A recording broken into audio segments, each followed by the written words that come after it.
ગુજરાત જાહેર સેવા આયોગ જીપીએસસી દ્વારા આજે વર્ગ 1 અને વર્ગ 2ની વિવિધ સ્પર્ધાત્મક પરીક્ષાઓનું આયોજન કરવામાં આવ્યું છે.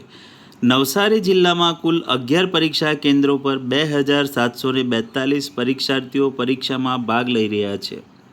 જીપીએસસી દ્વારા ગુજરાતી વહીવટી સેવા વર્ગ 1, ગુજરાત મુલ્કી સેવા વર્ગ 1 અને વર્ગ 2, ગુજરાત નગરપાલિકા મુખ્ય અધિકારી સેવા વર્ગ 2, હિસાબી અધિકારી વર્ગ 1 અને વર્ગ 2 તેમજ મદદનીશ વન સંરક્ષક અને પરિક્ષેત્ર વન અધિકારીની જગ્યાઓ માટે પ્રિલિમિનરી પરીક્ષા લેવામાં આવી રહી છે.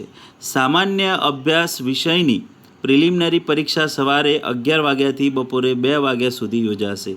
પરીક્ષા શાંતિપૂર્ણ અને સુચારુ રીતે સંપન્ન થાય તે માટે જિલ્લા તંત્ર દ્વારા તમામ જરૂરી વ્યવસ્થાઓ કરવામાં આવી છે.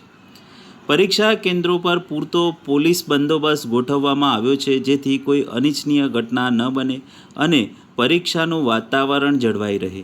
પરીક્ષાર્થીઓએ અગાઉ પોતાના બ્લોક અને બેઠક નંબરની ચકાસણી કરી સમયસર પરીક્ષા કેન્દ્રમાં પ્રવેશ મેળવ્યો હતો.